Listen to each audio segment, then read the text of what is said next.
Assalamualaikum dan salam sejahtera. Nama saya Liza dari Program Antropologi dan Sosiologi Sosial.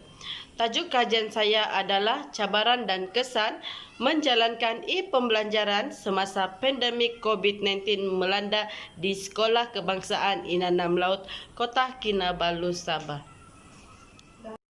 Pengenalan, pada zaman kini yang serba canggih dan berteknologi moden, misalnya segala teknologi maklumat boleh didapat hanya di hujung jari. Seterusnya, di saat krisis COVID-19 melanda, berbagai aspek dilakukan dalam talian. Hal ini kerana mengelakkan penularan COVID-19 yang membimbangkan semua orang.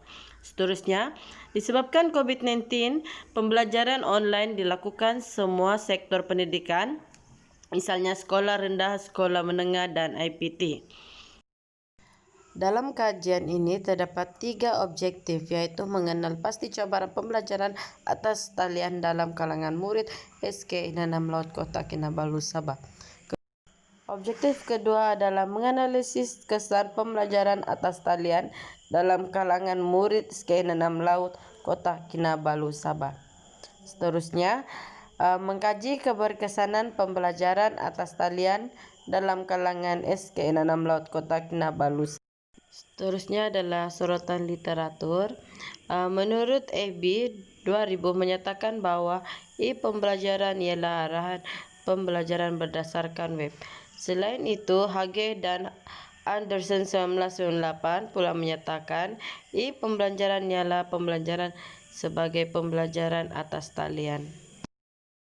Seterusnya, menurut kajian Zahia binti Kasim dan Abdul Razak bin Ahmad bertajuk e-pembelajaran, evolusi internet dalam pembelajaran sepanjang hayat, membincangkan isu dan cabaran e-pembelajaran. Melalui kajian mereka, cabaran kepada pendidik adalah menyediakan ruang cyber bagi menjayakan transformasi pengalaman pembelajaran dari persekitaran sebenar kepada persekitaran pembentangan maya. Melalui cabaran dari cabaran ini, seandainya pelajar lewat atau kurang mendapat maklum balas dari Twitter, maka tidak dapat maju dalam proses pembelajaran kendiri mereka. Keberkesanan e-pembelajaran terhasil daripada sebuah pembelajaran yang meliputi motivasi, komunikasi, cahapan, dan teknologi. Pemungkas dan Rofik berdasarkan buku Understanding Organizational Behavior, menurut Zainal Arifin Ahmad 2009, dalam penulisnya mengatakan bahawa motivasi didefinisikan sebagai daya lingkungan seorang individu yang mempengaruhi haluan kegigihan dan ketekunan dalam tingkah laku individu secara sukarela. Pendapat ini disokong di dasar e-pembelajaran negara depan untuk pengajian tinggi Asia University, di mana e-pembelajaran membentuk pelajar yang aktif dan bertanggung jawab, bebas dan berdikari dalam pendidikan. Menurut Al-Hay bin Al-Hawiyah dan Al-Hawaldi 2012, revolusi dalam pembelajaran dan aplikasi pendidikan komputer dan juga penggunaan komputer dalam pendidikan adalah masih baru dan berkembang dari hari ke hari, sehingga akhirnya konsep e-pembelajaran berpandukan teknikal diperkenalkan untuk membekalkan ilmu pendidikan kepada pelajar melalui cara yang efektif. Kajian Sujono Dewi Herman 2015 yang mengatakan bahawa e-pembelajaran dapat melahirkan sistem pembelajaran yang seimbang.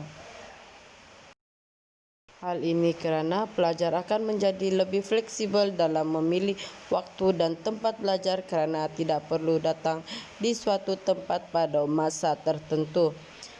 Muhammad Khairuddin, Muhammad Balwi, Adnan Matjuno, Muhammad Fauzi Uthman 2003, terdapat 3 masalah semasa e-pembelajaran.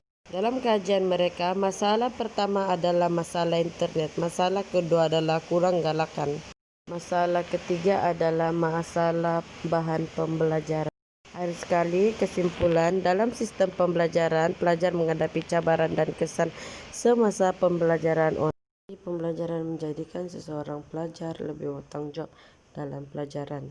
Selain itu, pembelajaran telah mengubah banyak sistem pelajaran semasa COVID-19.